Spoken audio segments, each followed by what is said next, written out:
Mvuka yantimanti Afelika diampa di finamene tungwa Kabu diabakeluba Uluzorora batanda wa mungu tulendo Makanda mawa musoma kayotama Osawe ninanika masina makikulu Kongoja kutuka Kongo Uluzorora batanda wa mungu tulendo Makanda mawa musoma kutuka yotama Osawe ninanika masina makikulu Kongoja kutuka Kongo Afrika ya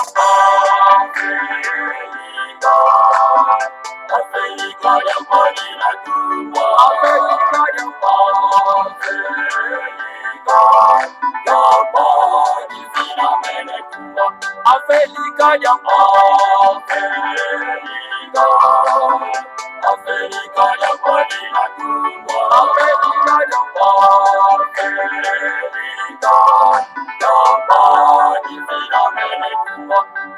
Efi ambaya mbita petima na kukongo Ipanza kya Kongo ye kibuka kya timanti Efi ambaya mbita petima na kukongo Kongo ya futuka Kongo Efi ambaya mbita petima na kukongo Ipanza kya Kongo ye kibuka kya timanti Efi ambaya mbita petima na kukongo Kongo ya futuka Kongo Afrika ya Afrika ya mbali na tumwa Afrika ya mbali Zina mene tumwa Afrika ya Afrika ya mbali na tumwa Afrika ya mbali Zina mene tumwa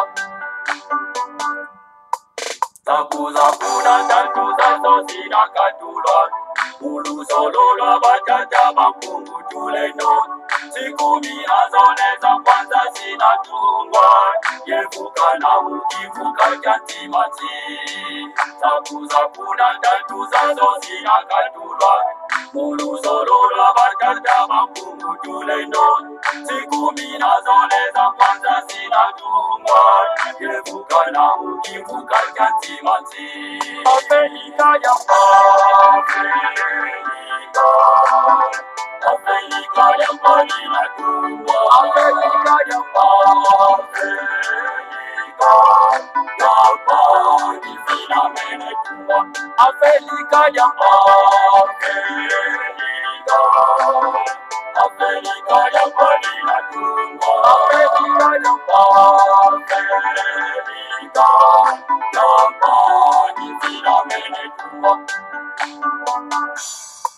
Sikumi nazoleza kwanza zinatungwa Kongo kwimaka ngubengela kuvanguza mi Oyo makatanga kivuku bangi chwapa Kasaimu kivuka kyantimanti Sikumi nazoleza kwanza zinatungwa Kongo kwimaka ngubengela kuvanguza mi Oyo makatanga kivuku bangi chwapa Kasaimu kivuka kyantimanti Afrika ya Afrika ya mbali na tumwa Afrika ya mbali Zina mene tumwa Afrika ya Afrika ya mbali na tumwa Afrika ya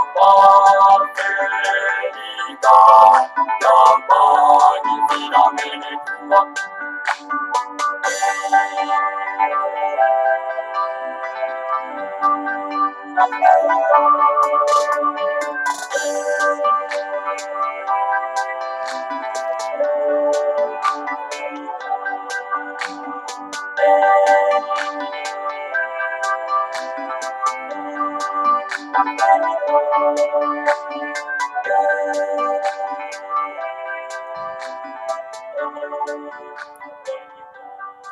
Matondo mingi, bamawa batata bandeko balandi ya Congo bololo, l'Afrique sera construite na lolenge ekipata, a dit les grands maîtres Nemanda, semi tout mwana nzambe. Alors tala, biso wana toye lisusu en tout cas na pokwa na bamawa batata bandeko, tozali sikoyo au rendez-vous, parce que bandeko bandai kozela biso poto kwa koya, po boyoka maetoko soso lisabino na pokwa na lelo. Pambate lelo ezali ya soro pena tuka mokolo mwa yambo ya mposo mokolo mwa lendi, mokolo mwa tukumi bale na libwa sanza mwambi mobu ya koto mibale na tukumi bale na mibale, tokomi bongo na ngonga ya zomi na mwambi na miniti tukumi tano na mwambi elingi koloba ngonga motoba na miniti tukumi tano na mwambi ya sima ya nzanga.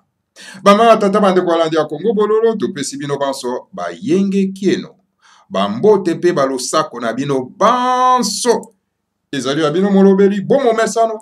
Mbuta bopele bobala. Elingi koloba, malamu koloba. Ah oui, monoko basala ngo pona koloba. Me koloba makambo nini? Makambo ya bomo ya bato. Makambo ya lobiko ya bato. Ko denonse mabe o ezali na kati na mboka, ko denonse bambeba nyonso ezali ko salema. Alors na boboto nyonso tu, na verite na bosembo nyonso tu bamawa tata bande wala ndia Congo bo monoko tata nzamba pongo tolenda apesa biso yango po toloba makambo ya solo, to extérioriser bonzambe eza na kati na biso, c'est-à-dire la vérité. Bosembo, rien que bosembo. Voilà, bama tata bande wala ndia Congo bolo. C'est pour cette autre yaka na kati na Congo bololo. Kombo ezali bien Congo bololo. Alors bololo pona ba oyo balinga koyoka vérité te. Balinga koyoka bosembo te. Bango balingi kaka lokuta. Po lokuta esalaka ni ko caresser bato ko laisa bato pongi ya ba bébé. Mais awa bikama kola la pongi ya ba bébé ezali te. Tout telema na bopikili kinyonso. Alors bama tata bande kwa landi ya Congo bololo, en tout cas esengo ya ko kutana bino isusu en tout cas na poko na lopo to koka ko manola bomo mesa na kati na Congo bololo. Donc lelo tokosola nini? Tokosolo la solo pena en tout cas likambo etali maye mazali koleka solo pena en tout cas na territoire ya Luozi. Bonandaki bino moko na bilili hein. Le vice-président ya Bundu Diamayala, les partis politiques panafricanistes d'avant-garde. Il y a les grands maîtres de Mwandansé Mitumwana Nzambe. Alors, son vice-président a moto créneau pour dénoncer la situation dans le territoire de Luozi.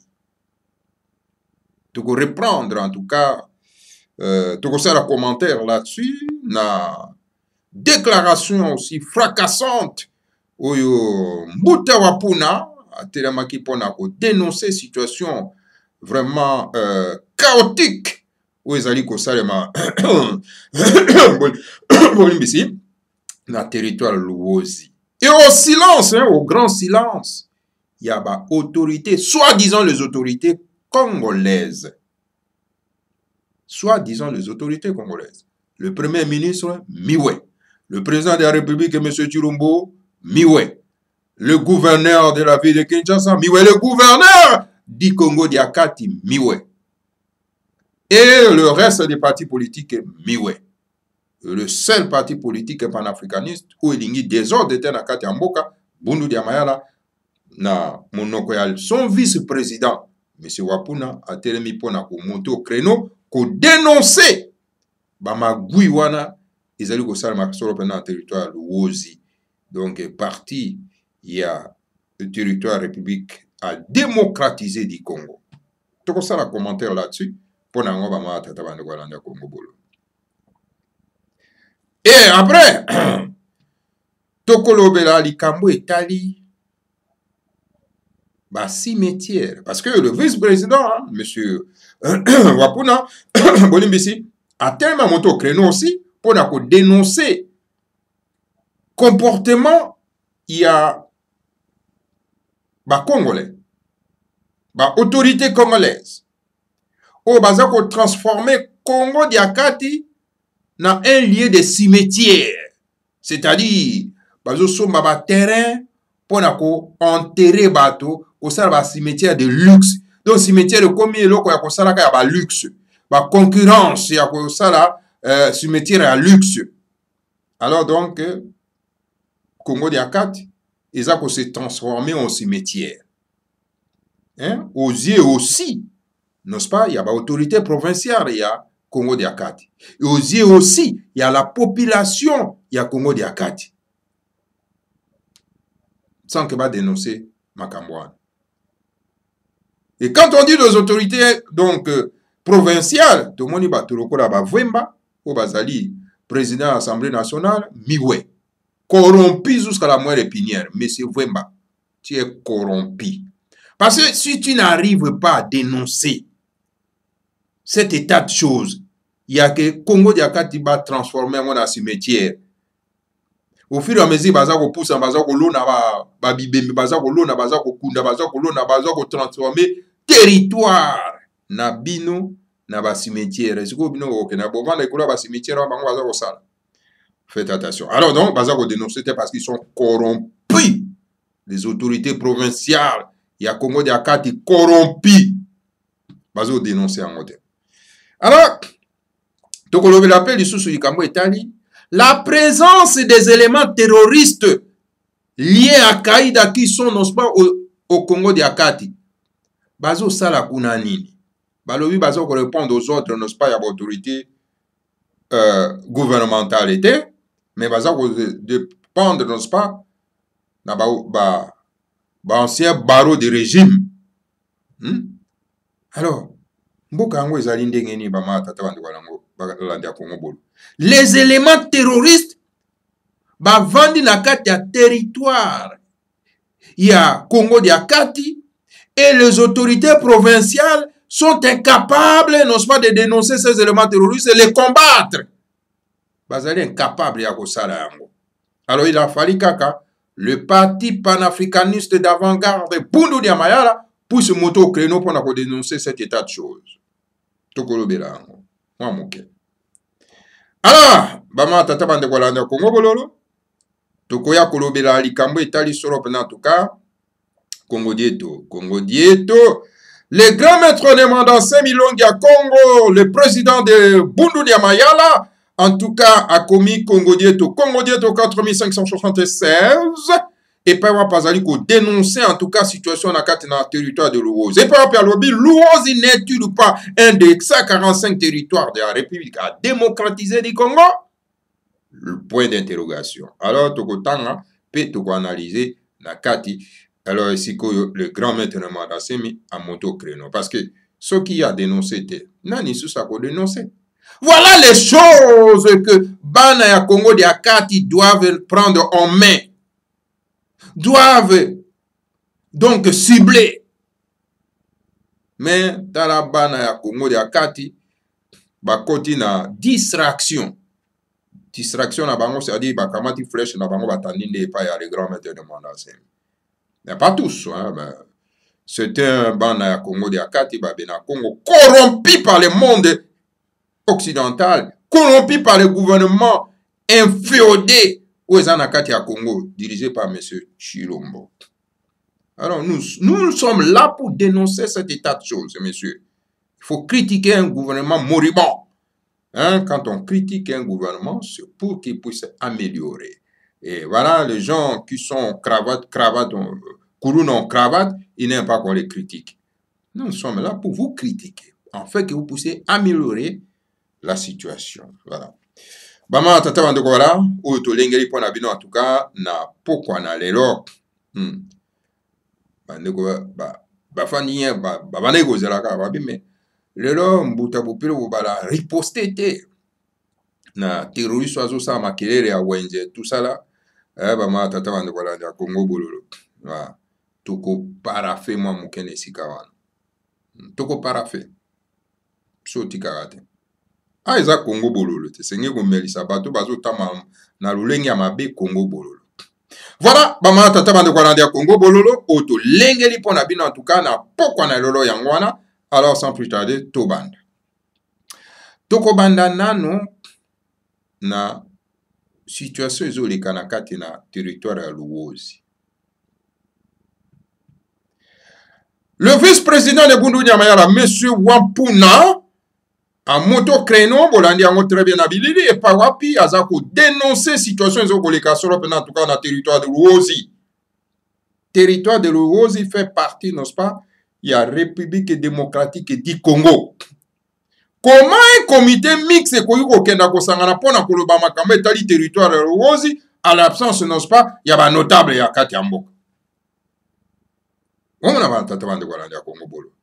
Ni n'était pas les grands maîtres de mandat, mais qu'on dénoncer, n'est-ce pas, cet état de choses. Les lois, territoire de Luozi allait être échappé. Boling Besti, la République a démocratisé le Congo.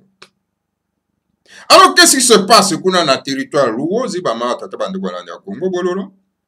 Gouvernement en place à mettre le fonds, il y a développement. Il y a territoire, il y a 145 territoires, mais alors, va mentionner territoire à Luozi. C'est comme si territoire à Luozi, ils ont fait partie, n'est-ce pas, il y a République à démocratiser du Congo, ils ont fait partie, n'est-ce pas, il y a Congo de Katité. Alors, manœuvre ni les alliés koleka, pour que population à Luozi monake, bango kuna ba oublié bango alors ba kima ba bisika na bango ba village na bango ba ville na bango po ba kena na ba ville oyo ba pesi ba moyen ya développement. Alors comme ça territoire est vidé de sa population et à ce moment là bango suko ba kosani ba ko récupérer territoire Luozi. Voilà politique ma be ya bondoki ba ma tata bande ko landa Congo bolo. Et ça est-ce que vraiment les autorités de Kinshasa sont vraiment responsables? Comment un territoire où ils ont fait partie, n'est-ce pas, de la République démocratique du Congo, ils ont la marginalisé, sans que même les autorités provinciales pas brosser même un mot. Il y a la complicité. Il y a la main sale qui est derrière. Et cette message, nous sommes obligés de dénoncer ça. Quelqu'un peut me dire, mais toi tu es de l'Équateur, mais qu'est-ce qui se passe avec toi dans le Congo, il y a Luozi, dans Congo d'Akati. Congo d'Akati fait partie de la République à démocratiser du Congo. Et la population de Luozi, c'est nos frères à nous. C'est nos frères de sang. Non, parce que moi, je viens de l'Équateur. Alors, je dois laisser mon peuple à moi, mes frères à moi, bah maltraiter, bah malmener, bango comme ça, pendant que non, ça, on appelle ça la non-assistance de la personne en danger. Aussi longtemps que j'ai la bouche, j'ai les moyens de dénoncer. Je viens et je dénonce. Et j'alerte l'opinion nationale et internationale. J'alerte la population du Congo d'Akati pour qu'ils puissent prendre, n'est-ce pas, conscience de ces dangers-là. Parce que, aussi longtemps que l'autorité provinciale, bazali corrompu, parce qu'ils sont corrompus. Parce que au moins, il y a une situation à Boy. Yo président de l'Assemblée nationale, M. Vemba, aujourd'hui, même pas un mot. Yo le gouverneur, il y a province, aujourd'hui, même pas un mot. Ce qui fait que vous êtes corrompus, vous êtes complices. Pour ça qu'on va complice. Alors nous sommes obligés, non pas, de vous dénoncer la complicité dans bino, on a foutu bino bon combien pour que bon baby, ça territoire de Luozi. Le territoire de Luozi fait partie de la République à démocratiser du Congo. Alors nous ne pouvons pas perdre ne fût-ce qu'un centimètre à territoire et à centimètre et à terre. Voilà l'esprit panafricaniste, c'est ça. Dénoncer là où il y a un danger, là où notre peuple court un danger, nous sommes là pour dénoncer. Alors, il faut avoir un parti politique oyo ezali kotelema au créneau pour dénoncer cet état de choses. Et nous avons vu le vice-président de Bunodiama, M. Wampuna, à moto créneau pour dénoncer cet état de choses.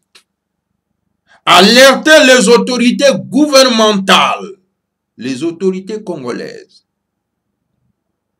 Pour nous sommes déjà alertés. Alors, ce que vous savez, c'est qu'on a beaucoup de poisson. Alors, Congo Bololo a repris, n'est-ce pas, cette information pour nous moto créneau et dénoncer cet état de choses. Nous remercions sincèrement M. Wampuna d'avoir moto créneau et dénoncé cet état de choses. Donc voilà, M. Wampuna lobby très bien que non. Ma manœuvre moko ezali ko sale makuna na territoire de Luozi. Alors baza ko sala en sorte que population ya Luozi ezala donc mécontent ba kima ba territoire na bango ba vider yango comme ça bango ba récupérer yango pour basa so makamoni ba basa na kati. Alors nous dénonçons. Alors nous alertons la population. Il y a côté de ma paix pour protéger les territoires de Luozi qui est menacé. Le territoire de Luozi est menacé. Alors, il faut au terme. Pendant que tous les partis politiques silence radio. Voilà maman tata bande Kongo Bolo. Le deuxième point, le vice-président Yabundu Diamayara, M. Wampuna, a dénoncé l'Ikambo Itali qu'on transformé Congo Diakati na ba cimetière. Donc, ba baron de la République, ba homme politique de la République, ba bossani ba territoire na bango, ba province na bango esika ba outi, ba zoko protéger yango. Alors, balingi ba brader la terre de d'autres peuples, c'est-à-dire que il y a Bena Congo, il y a nos frères Bena Congo. Bazoko transformer donc le territoire, il y a Congo de Akati na cimetière. Donc, motona motake ko somba terrain a comme si en donc cimetière de Lix. Siko botala bino moko le peuple Bena Congo. Baza ko yiba mabe na bino bazo ko transformer yango na ba cimetière, c'est-à-dire ici quand on se trouve comme un cimetière. Siko bino ko banda golo na wapi. Bon, vous mentez qu'il y a un danger. Il y a un danger. Donc, siko yo ba ko transformer Congo Diakati mobimba na ba cimetière. Siko bino mo banda golo na wapi. Posez-vous la question. Et je vous pose aussi la question. Qu'attendez-vous de vous soulever? Parce que vous êtes devant des usurpateurs. Ce sont les usurpateurs. Alors donc, voilà.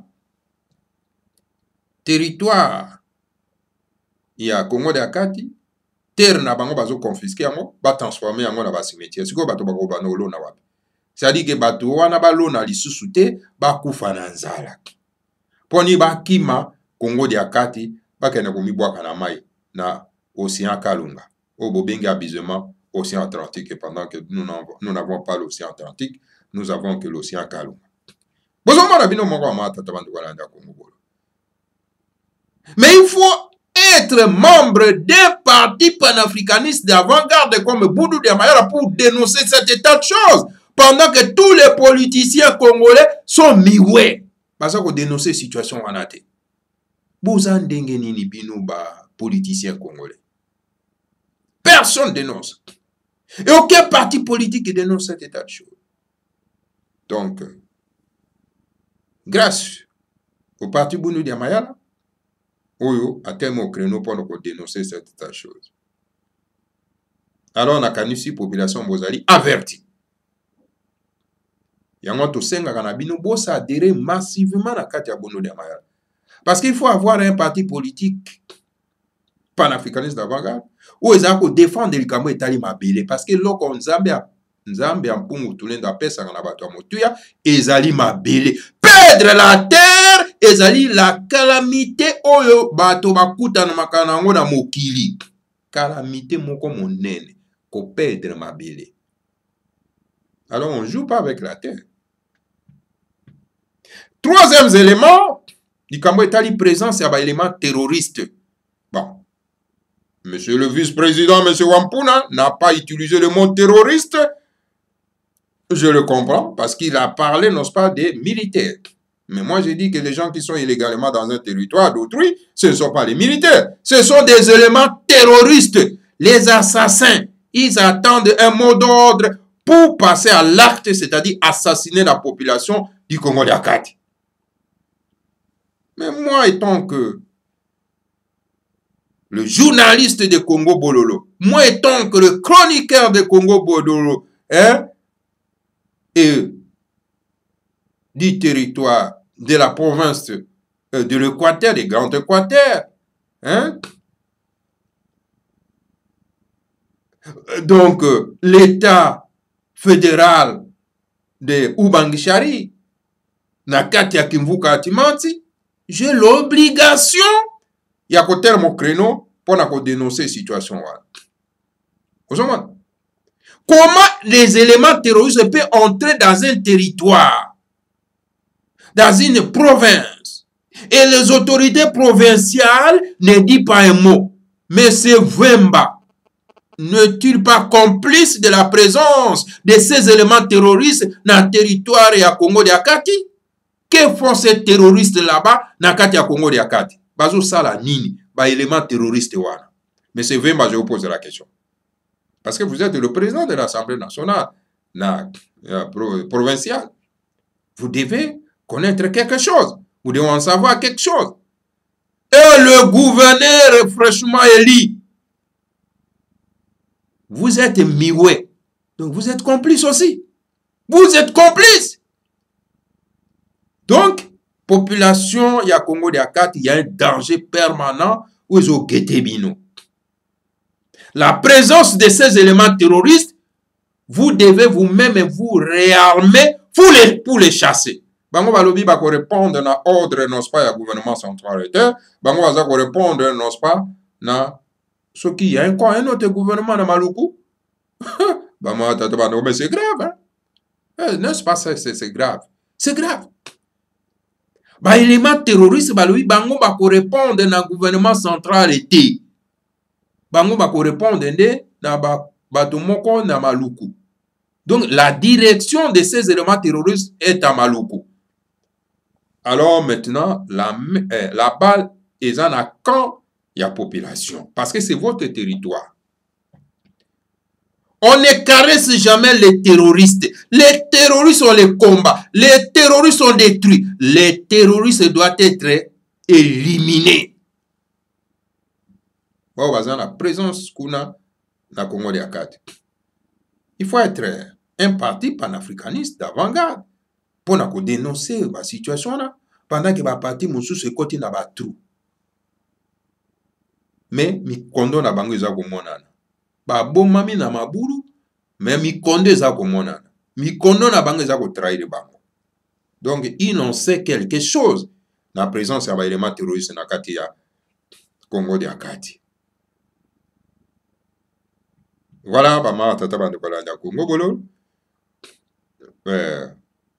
Et si tu as un bête à 7 pour accompagner donc la déclaration, n'est-ce pas, il y a le vice-président Wampuna, hein, il y a Bundu Diamayala, monsieur Wampuna. Voilà, maman, tata bande kolanda Congo Bololo, nakanisi bozali averti. Bana Congo Diakati bozali averti. Bana territoire yon surtout à République démocratique du Congo bozali averti. La situation est koleka sur le pas bande kona biso ya Congo-Diakati. Donc la solidarité oblige. La solidarité oblige. La solidarité bantou oblige. Parce que ces éléments terroristes, ce sont les étrangers. Ne sont pas les fils et filles de notre pays, de notre terre, de notre sous-continent. Voilà, bama tata bande balandi à Congo Bolo. Alors, pour tous les cas, solo en tout cas, na Congo Dieto oyo, le grand maître de mandation a commis, toko parafé na no mamuke. Na ba déclaration ya mauvais goût, ya ba nkewa, hein? Ba déclaration ya mauvais goût. Les gens qui ne savent pas mener le combat, hein? Des déclarations de mauvais goût. Babo c'est ba cible. Ou ba kuki so pena ko attaquer, bango baza ko attaquer donc moto aza ko bundela ba intérêt na bango. Moto lokola le grand maître de mandasemi, ako koma cible ya bana somi ya mboka ya Congo te soki baza mayele. Au contraire, c'est une personne qu'il faut embrasser parce qu'il mène un combat difficile. Oh non, le grand maître, les accusations gratuites, le grand maître de mandasemi, baza ko pesa ye, bambongo ezo ko kita, baza ko pesa mbongo na gouvernement, etc., etc. Hein? Mais écoutez, même ceux qui bapesi les grands maîtres mbongo na gouvernement, il a droit aussi de manger ça, non? Il n'a pas droit. Dis-moi, il n'a pas droit. Quelqu'un qui a consacré toute sa vie pour défendre ba intérêt ya bana ya Congo ya kati, bana ya Katiopa ya kati, bana ya race bantou. Il s'est consacré toute sa vie pour ça. Il a écrit beaucoup de manuels. Il a passé son temps seulement à écrire. Il a écrit le livre sacré de la race noire. Et pas wapik. Est-ce qu'il ne mérite pas de manger aussi l'argent du gouvernement? Est-ce qu'on a droit à William? Pendant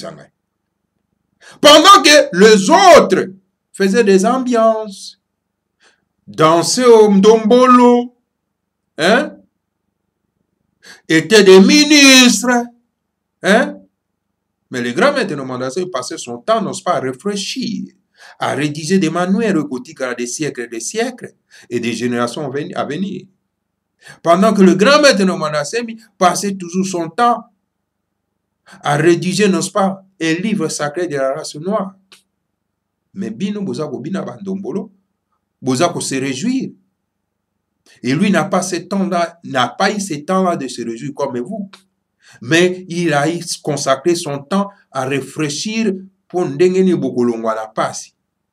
Ce qui gouvernement a pu bon, soit disons ndenge Bino Bozako Lobawana. Est-ce qu'il n'a pas droit de bouffer aussi ça? Il n'a pas droit. Hein? Il n'a pas droit. Bino bato bozo kolia. Bo salini na kati ya mboka wana po bo mériter ba mbongo boza kolia. Non, mes chers amis. Soyons quand même sérieux, même s'il faut chercher à noyer son chien, mais pas à ce niveau-là.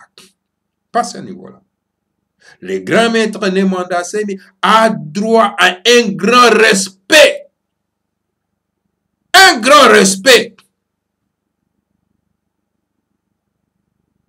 Mes chers amis, oui, batolokola ba grand maître Nemandasemi soki bazalaki na bamboka mosusu.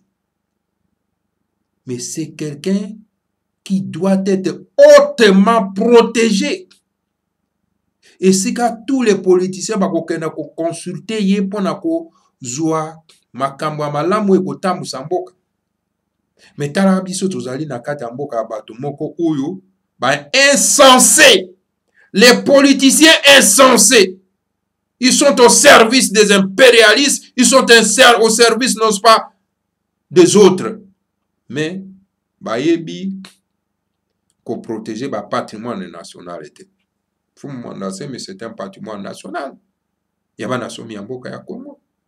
Il y a l'Union des Timanti. Il y a la Confédération de l'Afrique centrale. C'est quelqu'un qu'il faut hautement protéger. Tala batoloko la ba Hezbollah kuna na nini na Liban. Hein? tala ndenge baprotejaka mashrade na bango kuna mokonzi ya Hezbollah. Tala ndenge baprotejaka ye, hautement protégé. Hein? Mais sikoyo ozwa mashrade oyo mokonzi ya Hezbollah, est-ce qu'akokai na le grand maître d'enseignement? Mais non, mes chers amis, vous êtes ridicules. Vous êtes ridicules. Et puis moi, ba kafar moko boye, baza ko oser, n'est-ce pas? Ya ko vilipender un grand tout, un grand leader comme le mandat Semi, et vous vous taisez, vous ne dites rien. Non, non, non, ça c'était un fou, balandaka fou, on a fou, tika yazana ye motaliboma, mais tout le monde est sika zotama motakalate. Cet individu-là, tout le monde est sika zotama motakalate. Mais pourquoi vous dites qu'il est fou? Il est conscient de ce qu'il dit. Hein? Mais nous, les défenseurs de la liberté, les défenseurs des leaders panafricanistes d'avant-garde, les leaders de tous les panafricanistes, nous ne pouvons jamais tolérer des cafards, des terroristes comme ça, puissent vilipender un grand tourment, un grand leader comme le grand maître de Mandassé. Non, pas du tout. On ne vous laissera jamais le temps. Tant qu'il faut ça, mais binoté. Le coup wayak. Ils allaient tic-au-tac. Vous l'avez tout répliqué. Mais tu vois que tu as comme mon abino parce que pour te payer sabino, moi en plein été. Vous comprenez? Tu peux sabino à moi chance ou en antenne à Katia Congo Bololo. Mais vous allez conscient, il y a à qui je m'adresse. Voilà, bah, tata bande voilà à Congo Bololo. Voilà, on est là qui moi, parenthèse, tout ça, tout l'équipe, parce que surtout, qu'on s'interniser ou en terre, tout l'équipe, na Congo, Dieto. Congo Dieto, 4576, écrit par les grands maîtres de Mandat Semi et par Pazali Koloba, Louosi n'étudie pas un des 145 territoires de la République démocratique du Congo. Question et Tunami. Louosi est un territoire, il y a, parmi les 145 territoires, il y a la République démocratique du Congo. Qu'est-ce qui se passe là-bas? En ma qualité de Longia Congo, je suis dans l'obligation divine de défendre les intérêts des Bakongo, quel que soit leur territoire d'origine. Et tant que Ngai, Longia Congo, la qualité de Ngai à Longia Congo, nazali na obligation, il y a Bonzambe, pour nous défendre l'intérêt de Bakongo, que ce soit origine Nabango, que ce soit, n'est-ce pas, territoire d'origine Nabango.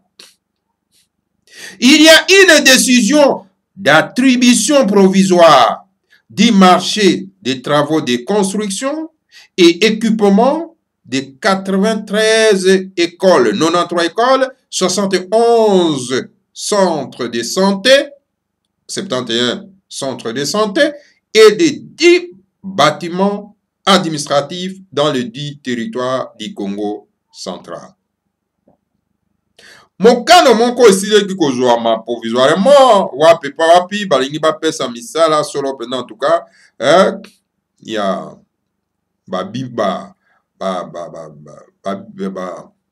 biloko oyo ya kotonga solo pendant en tout cas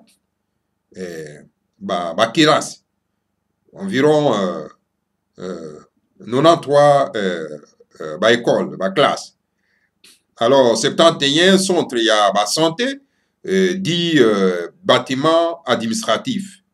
Na 4, il y a 10 territoires, il y a Congo central. Chose curieuse, le territoire de Louosi n'est pas repris sur donc les dites décisions comme bénéficiaire des différents travaux de construction et équipement, etc. Mais, ikamako kamo ezali kakaki, mikano wana bazui, mais territoire ya Louosi, ils ont fait partie, il y a décision wanate. Oh, et pourtant, ezali territoire, il y a République démocratique du Congo. Ndengeni bolobeli makamba territoire musus, bongo territoire Louosi ezana quantité. il y a quelque chose qui ne marche pas. Donc voilà, Ezali Kamako Kama. Donc voilà, le grand maître de Mandasem me poursuit, dit, ma préoccupation est celle de savoir, est-ce que c'est une erreur matérielle ou c'est une exclusion volontaire qui donc s'inscrit dans la logique de laisser les territoires de l'Uozi dans la pauvreté en fait qu'il soit vidé de sa population dans l'objectif de réaliser le fameux projet de l'amphithéose. Je ferme donc la parenthèse. Donc le grand maître de Mandasem malobi, mais préoccupation nanga ezali pona koyeba makambo oyo. Est-ce que ezali mbeba erreur pona kolongola solo en tout cas territoire ya Luozi na kati ya ba mikano wana bazwi ya kobongisa ba territoire misusu wana ezali nini balingi kotika solo en tout cas territoire ya Luozi na kati na pauvreté pona ete population bakwa komona eke biso moyen to kwa vivre ezali te alors to kima territoire na biso to kena ailleurs comme ça pour que bango bazwa bosenga ya ko réaliser donc makanisi na bango ya mabe na kati na territoire ya Luozi ezanini mituna toza kotuna. Néanmoins, je constate que récemment, il y a eu des bruits d'une certaine commission de révision des frontières entre le Congo-Brazzaville et la République démocratisée du Congo qui allait avoir lieu si nous n'avons pas dénoncé cela à temps. Alors, mais nayango natali ete mikolo milika kiawa makelele babruit ebandaki koleka awa ke esengeli bakoka kotala mindelo oyo basala awa na République démocratique du Congo. Mindelo yango ezali entre la République démocratisée du Congo na Congo d'Iamphoi, c'est-à-dire bobengi abisema Congo Brazzaville. Bakoka ko remettre en cause ba mindelo wana. Soki le grand maître de Mandasem a dénoncé qu'il likambo te, donc makambo elinga ko salem. Vous voyez que c'est le seul leader qui dénonce cet état de choses. Pendant que l'autorité provinciale bazali wana bakangi na bango mbanga baza koloba te. Parce qu'ils n'ont pas le courage. Parce que ce sont des périls. Parce qu'ils sont corrompus. Parce qu'ils sont associés aux malfaiteurs. Les autorités provinciales. Monsieur Wemba, qui est donc le président de l'Assemblée provinciale. Il faut dénoncer. Comment une situation est en Mboka, il faut avoir le courage. Le courage de dire des choses là où les autres n'ont pas le courage de les dire. Et que nous avons une seule personne, c'est le grand maître de Mandasem. Mais comme vous n'avez pas le courage de les dénoncer, mais il faut donner les moyens à celui qui a le courage de dénoncer. Et il faut donner le pouvoir à celui qui a le courage de protéger votre territoire. Mais voilà, vous n'avez pas le courage de dénoncer la cité de choses, mais vous voulez toujours s'en accaparer donc des postes stratégiques du territoire. Alors, pour terminer, mes chers frères et sœurs, ainsi, la population du Congo central en général et celle de l'Uozi en particulier veulent connaître rapidement auprès du gouvernement congolais les raisons de cette exclusion du territoire de l'Uozi dans la décision provisoire du marché des travaux de construction et équipement. Alors, on a yango. Donc, population à Congo Diakati, en général. Et puis, il y a l'Ouozo en particulier. Balingi Koye, vraiment dans l'ombango. Auprès, il y a gouvernement, il y a Congo, il y a République démocratique du Congo. Raison oyo bango balongoli territoire Ouozo na kati ya décision, il y a kopesa bango bamakoki oyo pona ete bakwa ko tonga solo pena ete na bango ya mabele. Faut bakoka koyebisa bango ezani. Car l'injustice n'engendre que la frustration qui forme le lit de beaucoup de choses évitables dans une société. Ingeta ibobo ibobo.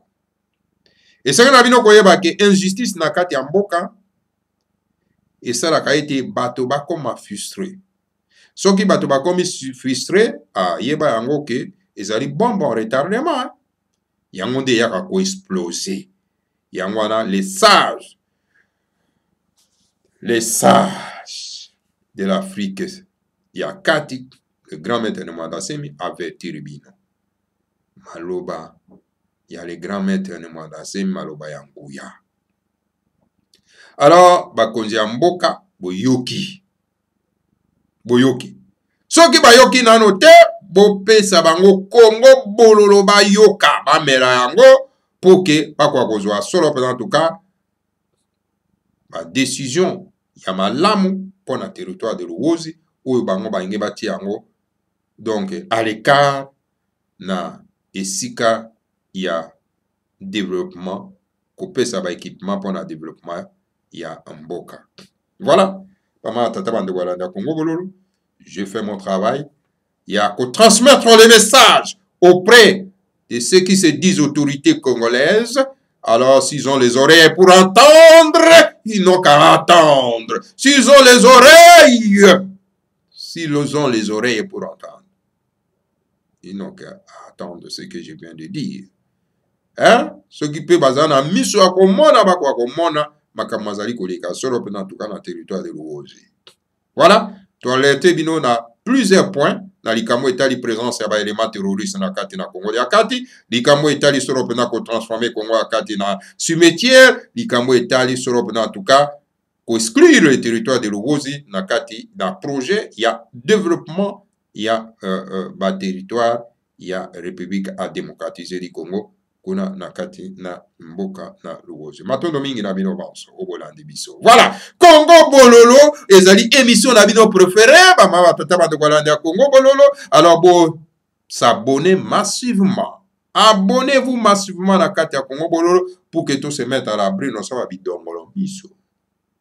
Bango balinga Congo bololo te ba bino mutu ana lingi koloba vérité trop. Biso to nga vérité te parce que ba français ba loba toutes les vérités ne sont pas bonnes à dire. Waya! Toutes les vérités sont bonnes à dire, car la vérité c'est le Seigneur à Congo. Matondo mingi, nabino banso bama tata bande kolandi à Congo bololo, wana tokute nabino mbalasima, abonnez-vous massivement, bama tata bande kolandi à Congo bololo, likez le bake nonga na lingaka Congo bololo, likez, pe s'abonner, partagez na baimboka oyo bazali na bosenga ya kolanda Congo bololo parce que ebele bayebi Congo bololo te. Hein? Alors bon donc bosunga bango na ko partager solo en tout cas Congo bololo pour que vraiment to koka solo en tout cas ko kangola mboka. C'est ici que jamais mboka ko kangolama. Ah mais oui parce que to lekisaka maloba ya sagesse ya tout mananzambe ya les grands maîtres de Mwandasemi. Que le Seigneur à Congo nous bénisse tous et bénisse la République à démocratiser le Congo. Et sans oublier qu'il bénisse tout Mwananzambe, le grand maître de Mwandasemi. Alors, totikibino na isitwa boye ba isitwa na biso ndenge nini toya na kati ya mokili oyo. Ah oui, po bakosa biso babike biso ozali bana Adamu na Eva. Lovolo bato na lokuta bato na mayuya. Ah, écoutez-moi cette chanson là, Matondo.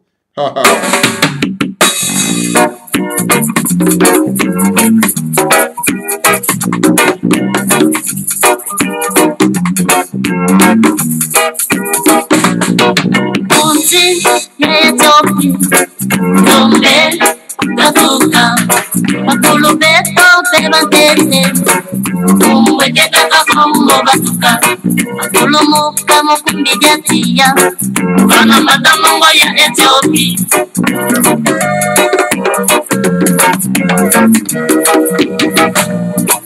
Munzi ya Ethiopia Ambe Katunga Makulu bedoke batete umweketaka kongo batuka atulumuka mukumbi diatia bana madamongo ya Ethiopia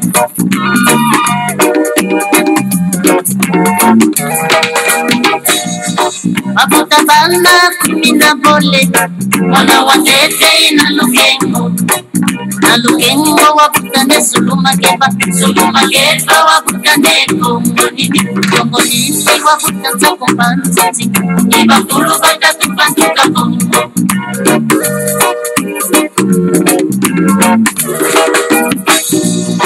Mabuta bana kumina bole Wana watete na lukengo wabutane suluma keba wabutane kongo nimi wabutanza kumbanzika Iba kuru bata tupantuka kongo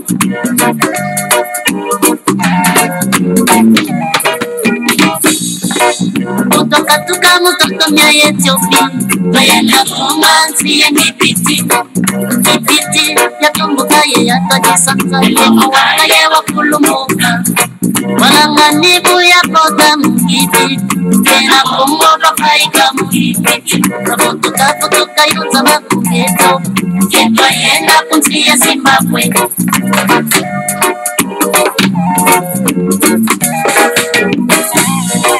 Kutoka mutoto mya Ethiopia Bayana kumanzi ya kipiti ya tumbuka ye ya tajisanta Lema waka ye wakulumuka Walanganibu ya koda mkiti Kena kumbo kafaika mkiti Kutoka yunza maku Ethiopia Ketwa yenda kunzi ya Zimbabwe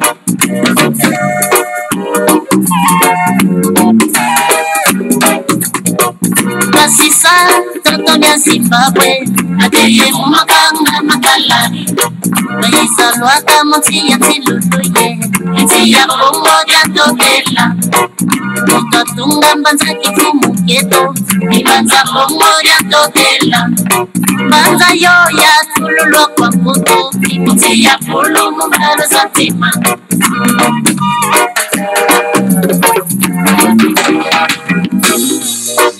Masisa kutunya Zimbabwe Edeye mumakanga makalani Kaisa lwaka monsi ya tiluluye Ensi ya kongo ya totela Mutotunga mbanza kifumu keto Ibanza kongo ya totela Banza yo ya tululwa kwa kuto Ensi ya pulu mungalo santima Wabuntangu ifeni kukebe na kongo Kutumbulula mbanzayo Wabuntangu ifeni kukebe na kongo Kutumbulula mbanzayo Elisa no Kutumbulula mbanzayo Elisa no Kutumbulula mbanzayo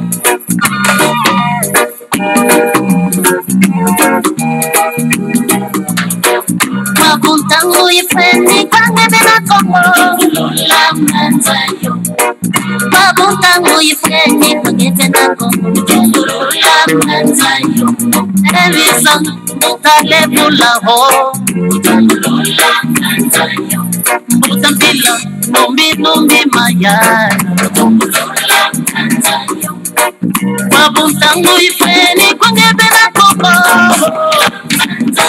Yaya bakwedisa yaya karilizeno Kutumbulula mbanzayo Mutankazi bazola mutasungulizeno